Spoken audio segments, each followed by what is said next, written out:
ये कहानी एक ऐसी लड़की की है जो अपने पेरेंट्स माँ बाप के साथ एक अलग ही प्लेनेट सैयारे पर रहा करती थी, जहाँ पर एक कॉलोनी थी और उस कॉलोनी में उस लड़की के मॉम डैड और बस वो ही रहा करती थी। एक दिन वो उस प्लेनेट पर भी अकेली हो गई। उसकी क्या वजह थी, ये जानने के लिए आइए आज की कहानी को शुरू करते हैं। कहानी शुरू होती है, हम एक फैमिली को देखते हैं जिसमें रेमी नाम की बच्ची और उसके मॉम डैड थे। ये फैमिली एक प्लेनेट सैयारे पर शटल कॉलोनी में रहते थे और अगर उनके चारों तरफ देखा जाए तो ना कोई चिरिंद परिंद ना कोई इंसान, सारा बंजर इलाका था। उनका तो कोई पड़ोसी भी नहीं होता और अर्थ जमीन पर भी रहने वाले लोगों के साथ उनका कोई राब्ता नहीं था। उन्होंने अपने पास एक फार्म भी बनाया हुआ था जहाँ पर इन्होंने कुछ जानवरों को पाला हुआ था और एक ग्रीन हाउस जहाँ पर रेमी के डैड सब्जियां उगाया करते थे और इसी तरह उनका गुजर बसर चल रहा था। रेमी की नजर हर वक्त दूर रहती। उसे जानना था कि जहाँ पर वो रह रही है अगर इसे आगे जाए तो आगे की दुनिया में क्या होगा, क्या उधर इंसान जिंदा होंगे। इसीलिए वो अक्सर दूर के पहाड़ों को हसरत भरी निगाहों से देखा करती थी कि वो भी एक दिन वहाँ पर जाएगी। मगर उसकी मॉम हर वक्त उसे इन कामों से मना किया करती थी। मगर इस फैमिली को एक उम्मीद थी कि कभी न कभी इस प्लेनेट पर भी अर्थ जमीन की तरह लोग आकर बस जाएंगे। एक दिन रेमी के डैड घर में देर से आते हैं। वो बहुत ज्यादा परेशान लग रहे थे। रेमी भी खड़ी चुपके से मॉम डैड की बातों को सुन लेती है। रेमी के डैड को शक था कि कहीं उनके आसपास अजनबी लोग हैं जो उनके घर में घुसना चाहते हैं। ये बातें रेमी भी सुन लेती है। अब रात को रेमी के डैड उसके पास आते हैं और कहते हैं, बेटी परेशान नहीं हो, ऐसा कुछ नहीं होगा और जो कुछ तुमने सुना डरने की कोई जरूरत नहीं है, मैं सब संभाल लूंगा। मगर रेमी अब भी डरी हुई थी। एक सुबह जब वो जागती है तो खिड़की पर खून से किसी ने लिव लिखा हुआ था कि यहाँ से चले जाओ। ये सब देखकर रेमी के मॉम डैड डर जाते हैं। उसके डैड ने जल्दी से राइफल उठा ली थी और यहाँ वहाँ देखने लगते हैं कि आखिर कौन है जो ये सब कर रहा था। रेमी की मॉम भी उसे लेकर छुप जाती हैं। तभी कुछ देर के बाद रेमी के मॉम डैड को 3 लोगों की आवाजें सुनाई देती हैं जो 6 होने का नाटक कर रहे थे ताकि इन लोगों को लगे कि वो बहुत से लोग हैं, मगर वो किसी को नजर नहीं आ रहे थे। इसलिए रेमी के डैड पागलों की तरह जोर से चिल्लाकर कहते हैं कि जो भी है सामने आ जाए। छोटी रेमी दूर खड़ी छुपी जो ये सब देख रही थी, वो अपने डैड का ऐसा रूप देखकर डर जाती है क्योंकि उसने अपने डैड को ऐसे पहले कभी नहीं देखा था। रेमी के मॉम डैड सारा दिन निगरानी करते हैं कि आखिर कौन है जो उनके घर में आने की कोशिश कर रहा है। उधर रेमी इस बात से परेशान थी कि उसके फार्म के जानवर ठीक है या नहीं, इसीलिए वो अपने मॉम डैड को बताए बगैर चुपके से घर से बाहर निकल जाती है। वो बाहर आकर अपने जानवर को देखकर खुश होती है कि वो अभी तक ठीक था। लेकिन जब उसकी मॉम को पता चलता है कि रेमी घर पर नहीं है, इसलिए वो जल्दी से बाहर आकर रेमी को लेने आती है। जब रेमी अपने घर की तरफ आ रही थी तो उन लोगों ने भी उसे देख लिया था जो इसके घर के पास छुपे हुए थे। वो रेमी को पकड़ना चाहते थे मगर सही वक्त पर रेमी के डैड ने गोली चलाकर एक आदमी को मार दिया था, जबकि उसकी मॉम दूसरे को रोकती है और उसे चाकू से मार देती है और फिर वो रेमी को लेकर अंदर भागती है। बाहर रेमी के डैड आखिरी दुश्मन को भी मार गिराते हैं। गोली उस दुश्मन के पाँव में लगी थी जिस वजह से वो जख्मी हो गया था। अब रेमी के डैड पहाड़ों की तरफ जाते हैं और उसकी मॉम मरे हुए लोगों के पास से हथियारों को जमा कर रही थी। तभी रेमी देखती है कि मरने वाले लोगों में एक लड़की भी थी। अब रेमी और उसकी मॉम ने खुद को घर में बंद कर लिया था और डैड का इंतजार करने लगती है, मगर रात गुजर गई थी। रेमी के डैड अब तक वापस नहीं आए थे। इस बात से रेमी की मॉम बहुत ज्यादा परेशान हो जाती है। वो अपने हाथ में एक बड़ा चाकू पकड़कर रेमी को अपने साथ लेकर अपने हस्बैंड को ढूंढने का फैसला करती है, मगर तभी उनके दरवाजे से एक अनजान आदमी अंदर आता है। इसका मतलब रेमी के डैड मर चुके थे। इस अनजान आदमी ने उन्हें मार दिया था। ये आदमी कोई और नहीं बल्कि वही था जिसे कल रेमी के डैड ने पैर पर गोली मारी थी। वो अपना नाम जेरी बताता है और कहता है कि ये मेरा घर है और तुम लोगों ने मेरे मॉम डैड को मारकर यहाँ पर कब्जा किया है, इसीलिए मैं अब अपने घर को छोड़कर नहीं जाऊंगा। मैं बहुत मुसीबतों के बाद यहाँ पर पहुँचा हूँ और अगर तुम मेरे साथ अच्छे से रहोगी, बुरा बर्ताव ना करो, तो अपनी बेटी के साथ यहाँ पर रह सकती हो। वैसे भी तुम्हारे हस्बैंड को तो मैं मार चुका हूँ और मैं तुम्हारी और तुम्हारी बेटी की जिम्मेदारी उठाने के लिए भी तैयार हूँ। मगर ये सारी बातें सुनकर रेमी की मॉम बाहर आ जाती है और रेमी को लेकर छुप गई थी। रेमी जो बहुत ज्यादा रो रही थी, वो अपनी मॉम से कहती है कि मॉम चले यहाँ से, हम यहाँ पर नहीं रहेंगे। मगर उसकी मॉम जानती थी कि इस प्लेनेट के बाहर जिंदगी आसान नहीं है, इसलिए अब वो जेरी के साथ ही रेमी को लेकर इस घर में रहने का फैसला करती है। मगर उनका कुछ और ही प्लान था। अब जैसे ही जेरी का ध्यान थोड़ा सा उनकी तरफ से हटता है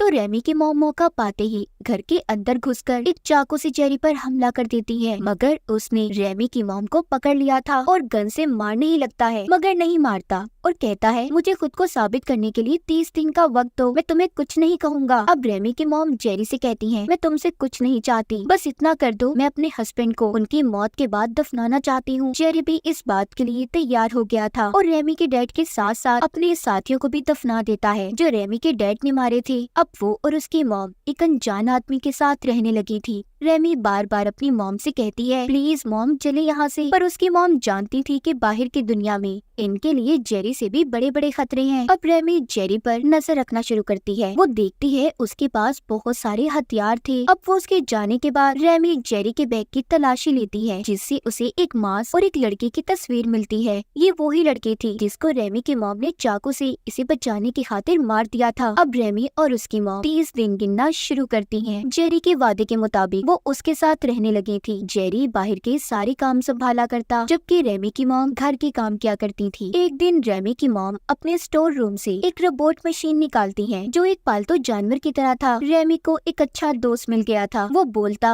और रेमी से बातें किया करता था। एक दिन खाना खाने के बाद रात को रेमी की मॉम बैठकर जेरी से बात करती है। जेरी को सारी सच्चाई बताती है, कहती है कि जब हम यहाँ पर पहुँचे तो तुम्हारे मॉम डैड पहले ही मर चुके थे। हम अर्थ जमीन पर रहने वाले लोग थे, मगर हमारा स्पेसशिप क्रैश हो गया, तबाह हो गया, जिसकी वजह से हम यहाँ पर फंस गए और दोबारा कभी अर्थ पर ना जा सके। अब सब जानने के बाद जेरी भी उनके साथ ठीक हो गया था। इसी तरह वक्त गुजरता रहता है। रेमी की मॉम और जेरी के दरमियान में अब एक रिश्ता बन चुका था। ये सब बातें जब रेमी देखती है तो उसे बिल्कुल भी अच्छा नहीं लगता, क्योंकि आज भी वो जेरी को अपने डैड का कातिल समझती थी। इसीलिए रेमी अब सोचती है, वो अपना सामान तैयार करती है और बिना कुछ सोचे समझे अपने स्टेशन को छोड़ने का फैसला कर लिया था। वो ये भी नहीं जानती थी कि आगे उसे जाना कहाँ है। इसका मतलब ये था कि बाहर कोई जिंदगी नहीं थी। अब रेमी जब थोड़ा सा और आगे जाने लगती है तो वो देखती है जहाँ पर वो रहते हैं वो प्लेनेट शीशे से ढका हुआ है, मतलब उसके बाहर कोई जिंदगी नहीं थी। जो भी जिंदगी थी बस उसी हिस्से में थी जहाँ पर रेमी का घर था और वो रहा करते थे। तभी रेमी को एक बहुत बड़ा दरवाजा नजर आता है। वो उसे जब खोलती है तो अंदर चली जाती है। इसलिए रेमी अब अंदर आकर जो उसके पास टॉर्च बॉल थी उसकी मदद से आगे बढ़ती है। उसे दूर से रोशनी नजर आ रही थी, मगर उस टनल सुरंग में अंधेरा और ऑक्सीजन की कमी की वजह से रेमी का सांस रुक जाता है और वो वहीं पर बेहोश हो गई थी। जब उसे होश आता है तो वो अपने बिस्तर में थी। पता चलता है कि जेरी उसे बचा कर ले आया था। वो उससे कहता है कि दरवाजे के उस पार धूल मिट्टी और ऑक्सीजन की कमी के अलावा कुछ नहीं है। तुम जितनी जल्दी हो सके इस बात को मान लो, तुम यहाँ से कहीं नहीं जा सकती। एक दिन जेरी को एक गिटार मिलता है जिस पर वो रेमी की मॉम को गाना गाने का कहता है। रेमी की मॉम भी वही गाना गाती है जो वो अक्सर अपनी फैमिली के साथ गाया करती थी। इसका मतलब ये था कि उन्होंने जेरी को अपनी जिंदगी में शामिल कर लिया था। ये देखकर रेमी रोने लगती है और खुद को एक कमरे में बंद कर लिया था। जब उसकी मॉम उसे मनाने जाती है मगर वो नहीं मानती। अब रेमी की मॉम को गुस्सा आ गया था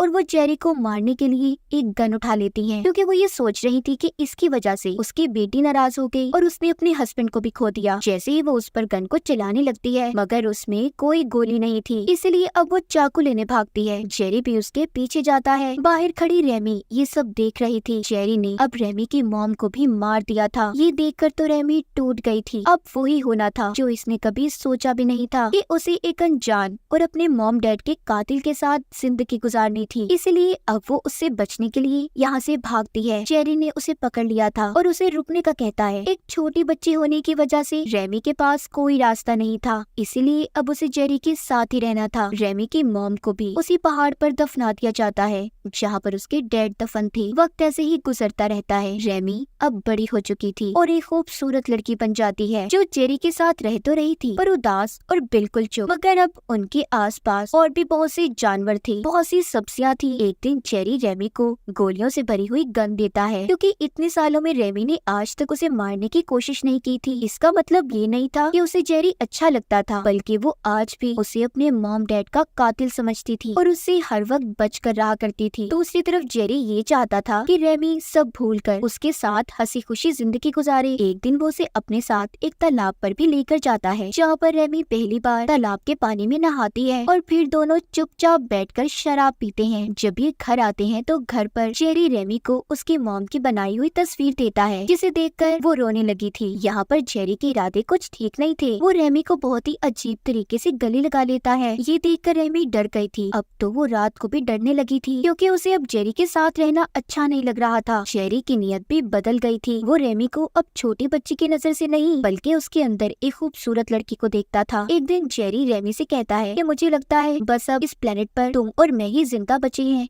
इसीलिए तुम मेरे साथ रहो और हम बच्चे पैदा करके नस्ल को आगे बढ़ाएंगे, ताकि इंसानों का वजूद कभी खत्म ना हो। मगर रेमी साफ मना कर देती है, कहती है मैं दुनिया में आखिरी ही क्यों ना बचूं, मगर तुम्हारे साथ अपने मॉम डैड के कातिल के साथ कभी नहीं रह सकती। इतना कहकर वो रोबोट मशीन के साथ बाहर चली जाती है और बहुत सोचने के बाद उसने ये जगह छोड़ने का फैसला कर लिया था। लेकिन जेरी को रेमी के इन इरादों के बारे में पता चल जाता है, इसीलिए वो उसके कमरे से मास्क लेकर बाहर आ गया था, ताकि रेमी कभी भी उसे छोड़कर ना जा पाए। वो भी उसके पीछे भागती है और मास्क को लेने की कोशिश करती है, मगर गलती से वो नीचे गिर जाती है और बेहोश हो गई थी। जब उसे होश आता है तो खुद को बेड पर बंधा हुआ पाती है। उसके सामने जेरी बैठा था, जिसके गलत इरादे साफ उसकी आंखों में नजर आ रहे थे। वो उसे कहता है देखो अभी भी तुम सोच सकती हो, मगर रेमी अब भी उसकी बात सुनने को तैयार नहीं थी। लेकिन अब जेरी उसके साथ जबरदस्ती करने की कोशिश करता है। रेमी की चीखें सुनकर उसकी रोबोट मशीन अंदर आ जाती है और अपने हथियारों का इस्तेमाल करके जेरी पर हमला कर दिया था, जिससे जेरी दूर जाकर गिरता है। मगर जेरी अभी भी मरा नहीं था। वो अब उस रोबोट को गोली चलाकर खत्म कर देता है। उधर रेमी ने भी खुद को आजाद कर लिया था और फौरन एक राइफल उठाकर जेरी के सर में गोली मार देती है। वो भी अब मर चुका था और उसकी लाश को भी पहाड़ पर दफना देती है। थोड़ी देर बाद रेमी को ये एहसास होता है कि वो कितनी अकेली है, यहाँ तक कि उसका दोस्त रोबोट मशीन भी टूट गया। वो अपने अकेलेपन को दूर करने के लिए अपने मॉम डैड की कब्र के पास सोया करती थी। वो ऐसे ही अकेले अपने दिन गुजार रही थी, अपने जानवरों को देखती और ऐसे ही गुजारा करती थी। मगर उसने फिर से अपने दोस्त रोबोट को भी ठीक कर लिया था। अब वो यहाँ से जाना चाहती थी, इस उम्मीद के साथ कि शायद उसे इस बंजर जमीन पर कोई इंसान नजर आ जाए। वो यहाँ से जाने की तैयारी करती है और अपने दोस्त रोबोट मशीन को अलविदा कहती है। वो जाते हुए आखिरी बार अपने घर और जानवरों को देख रही थी। फिर वो मास्क लगाकर उसी सुरंग के अंदर जाने लगती है, जहाँ से कभी उसने बचपन में भी जाने की कोशिश की थी। अब वो पूरी तरह से तैयार थी। वो देखती है दूर दूर तक बंजर इलाका था, लेकिन फिर भी उसे ये जानना था क्या वो इस दुनिया में बिल्कुल अकेली है। अगर वो अपने सामने आने वाली मुसीबतों से बच गई तो उसका